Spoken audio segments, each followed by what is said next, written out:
पिछले 110 दिन से जिस जंग ने दुनिया भर को संकट में डाल रखा है, अब उस संकट के खत्म होने का समय आ गया है। मिडिल ईस्ट में जारी जंग को खत्म करने की दिशा में अमेरिका और ईरान के बीच एक समझौता हो गया है और इस समझौते के साथ ही अब होर्मुज खुलने वाला है। वो होर्मुज जिसे ईरान, अमेरिका और इजराइल के खिलाफ हथियार की तरह इस्तेमाल किया। इस होर्मुज को लेकर ईरान पर हमले हुए, समंदर में बारूद की बरसात की गई, चारों तरफ से निशाना साधा गया, लेकिन ईरान ने होर्मुज की नाकेबंदी हटाई नहीं और वक्त ऐसा आया कि अमेरिका को ही झुकना पड़ा। अमेरिकी राष्ट्रपति डोनाल्ड ट्रंप ने भी अपने social media platform truth social पर एक पोस्ट कर कहा कि अमेरिका और ईरान के बीच समझौता हो गया है। ईरान के उप विदेश मंत्री ने भी इस समझौते की पुष्टि की है।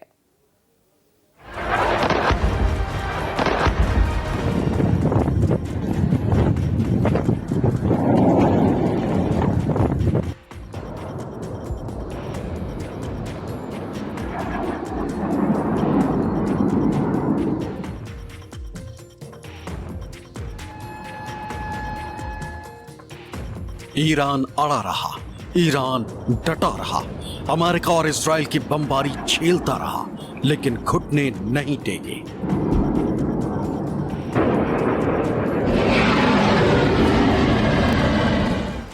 आखिरकार अमेरिका ने होर्मुज की नाकेबंदी से खुद को खींच लिया।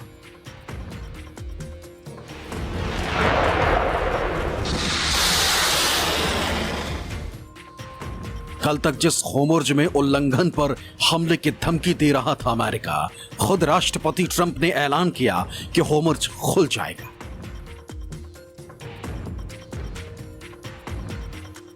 मतलब दुनिया में जो तेल गैस का संकट है वो अब खत्म की तरफ होगा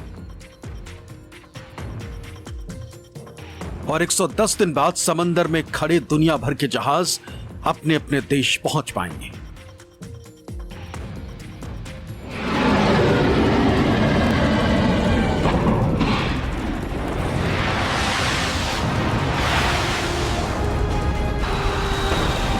और इसी के साथ जंगबंदी और गैस तेल के संकट से जूझ रही दुनिया को राहत मिलने वाली।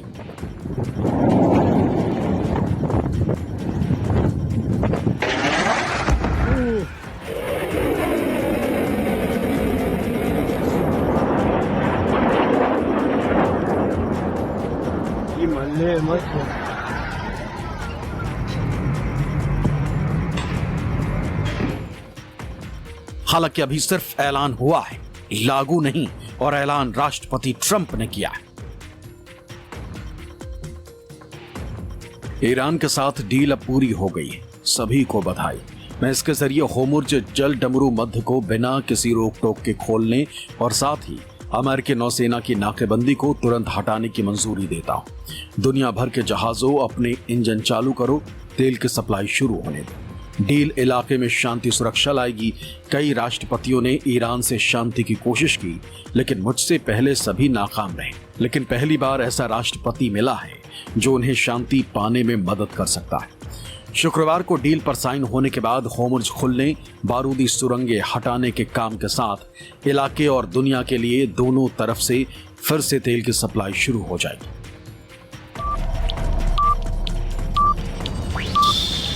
जंगबंदी के लिए ईरान अपनी शर्तों के साथ अड़ा रहा।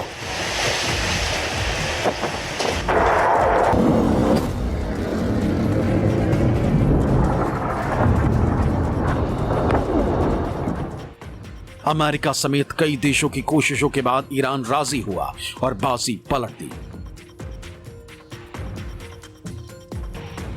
क्या न्यूक्लियर, क्या होर्मुज और क्या लेबनान, ईरान ने अपनी हर शर्त के तहत समझौता किया।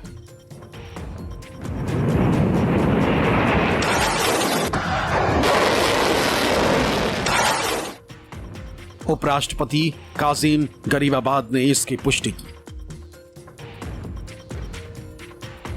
समझौते को अंतिम रूप दिया। हस्ताक्षर समारोह स्विट्जरलैंड में आयोजित होगा। पहला मुद्दा अमेरिकी समुद्री नाकाबंदी हटाना, दूसरा मुद्दा सभी मोर्चों पर सैन्य अभियानों की समाप्ति। समझौता ईरान के लिए बड़ी सैन्य उपलब्धि। अगले 2 महीनों में युद्ध समाप्त करने के लिए अंतिम समझौते पर पहुंचने के लिए बातचीत करेंगे। यानी ईरान जो चाहता था वैसा ही हो रहा है। ईरान की शर्तें अमेरिका मानने को तैयार हुआ, जिसके बाद शांति समझौते को आखिरी मोड़ दिया गया। इस समझौते पर पूरी दुनिया से रिएक्शन आया। ब्रिटेन, फ्रांस, जर्मनी और इटली के नेताओं ने एक संयुक्त बयान जारी कर कहा कि वो अमेरिका, ईरान और क्षेत्र के अन्य साझेदार देशों के साथ मिलकर इस मौके का पूरा फायदा उठाने के लिए काम करेंगे। बयान में कहा गया कि वो इस कूटनीतिक सफलता के लिए अमेरिका, ईरानी सरकार और इस प्रक्रिया में शामिल सभी पक्षों, जिनमें पाकिस्तान, कतर और अन्य मध्यस्थ देश शामिल हैं, उन्हें बधाई देता है। 3 माह 16 दिन की बेपनाह आजमाइशों के बाद अल्हम्दुलिल्लाह तमाम महाजों पर फौजी कार्रवाई के फौरी और मुस्तकिल खात्मे का ऐलान कर दिया है। जनाब स्पीकर, इस तारीखी मुआहदे की बाज़ाब्ता तकरीब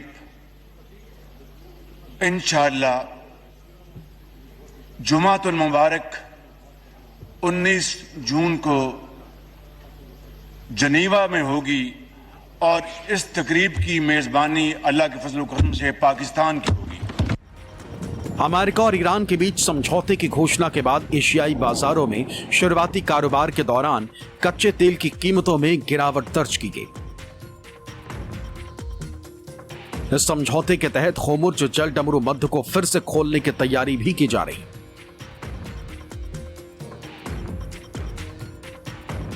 फ्रांस के राष्ट्रपति इमैनुअल मैक्रों ने यह भी कहा कि इस सप्ताह फ्रांस के एवियन शहर में होने वाली G7 नेताओं की बैठक में अमेरिका ईरान समझौते के तहत होर्मुज़ जल डमरू मध्य को लंबे समय तक खुला रखने के मुद्दे पर चर्चा की जाएगी।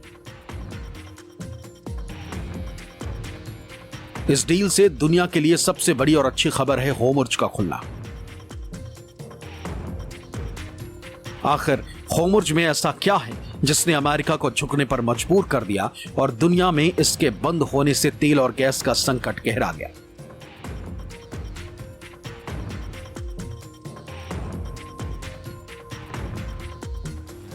अट्ठाईस फरवरी से ईरान के खिलाफ शुरू हुए अमेरिका और इजराइल का संयुक्त ऑपरेशन एपिक फ्यूरी को 110 दिन हो चुका।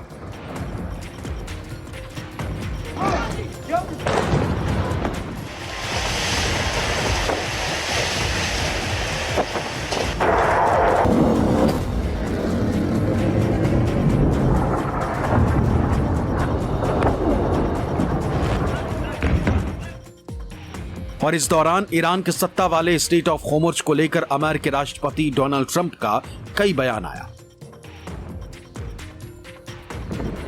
जिसमें साफ साफ लिखा है ईरान अगर जल्द होर्मुज़ नहीं खोलेगा तो अमेरिका ईरान में तबाही मचा देगा।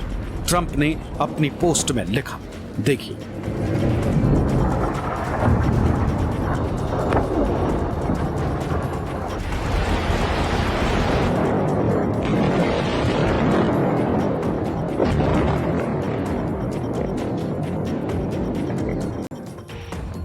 संयुक्त राज्य अमेरिका एक नई और ज्यादा समझदार सरकार के साथ ईरान में अपने सैन्य अभियान खत्म करने के लिए गंभीरता से बातचीत कर रहा।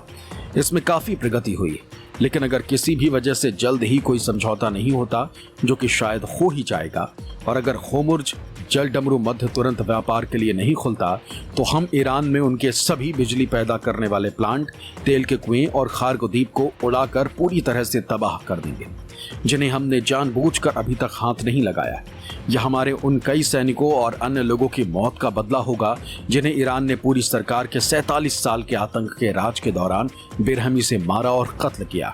इस मामले पर ध्यान देने के लिए धन्यवाद। ट्रंप होर्मुज़ पर ईरान को धमकी देते रहे, यहां तक कि नेटो देशों से भी अपील की कि वो ईरान के खिलाफ उसके साथ आए, लेकिन ईरान टस से मस नहीं हुआ।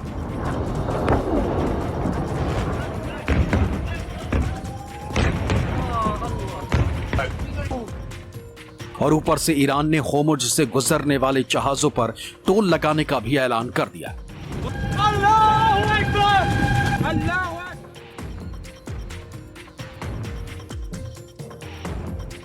और वहां से गुजरने वाले जहाजों पर टैक्स लगा दिया।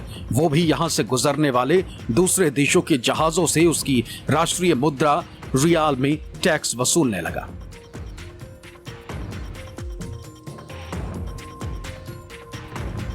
अमेरिका ने इसके खिलाफ भी होर्मुज में ईरान पर हमला बोला, लेकिन ईरान पीछे नहीं हटा।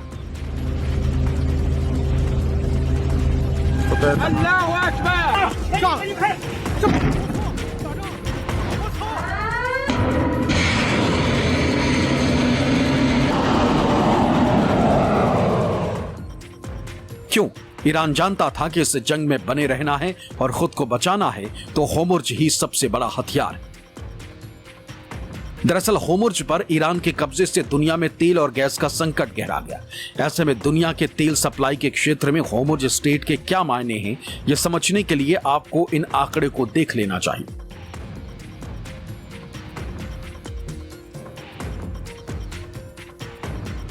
एनालिटिक्स फर्म वोटेक्सा के मुताबिक पिछले साल औसतन प्रतिदिन 20 मिलियन बैरल से अधिक कच्चा तेल, कंडेंसेट और ईंधन होर्मुज स्ट्रेट से होकर गुजरा। होर्मुज स्ट्रेट से ज्यादातर निर्यात एशियाई देशों को होता है। जल डमरू मध्य से होकर गुजरने वाले 80% से ज्यादा शिपमेंट एशियाई बाजारों में आते हैं। अमेरिका के एनर्जी इंफॉर्मेशन एडमिनिस्ट्रेशन यानी EIA के मुताबिक पिछले साल चीन को होर्मुज के रास्ते हर दिन 54 लाख बैरल तेल पहुंचा था। दक्षिण कोरिया को 17 लाख बैरल हर दिन इस रूट से तेल का आयात करता। जापान 16 लाख बैरल, जबकि भारत हर दिन इस रूट से 15 लाख बैरल तेल का आयात करता है। अन्य एशियाई देश 20 lakh barrel, Europe 5 lakh barrel, America 4 lakh barrel और दुनिया के अन्य देश करीब 6 लाख बैरल प्रतिदिन कच्चे तेल का आयात होर्मुज स्ट्रेट से करते हैं। इससे अंदाजा लगाया जा सकता है कि आखिर होर्मुज सिर्फ ईरान ही नहीं बल्कि पूरी दुनिया के लिए कितना अहम है। दुनिया इसकी अहमियत जानती है।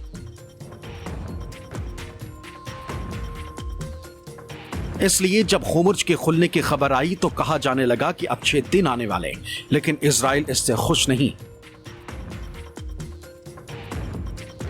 ट्रंप के फैसले से तेल अवीव आग बबूला है। इजराइल ने यहां तक कह दिया है कि वो अमेरिका का गुलाम नहीं।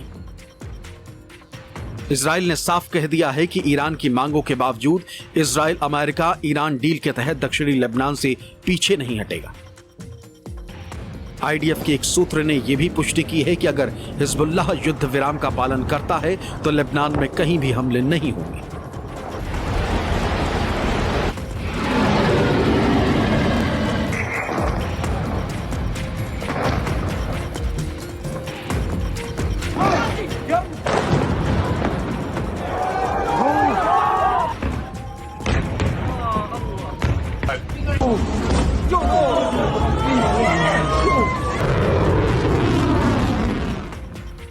प्रधानमंत्री बेंजामिन नेतन्याहू अभी तक अमेरिका ईरान डील या लेबनान के मुद्दे पर कोई बात नहीं की,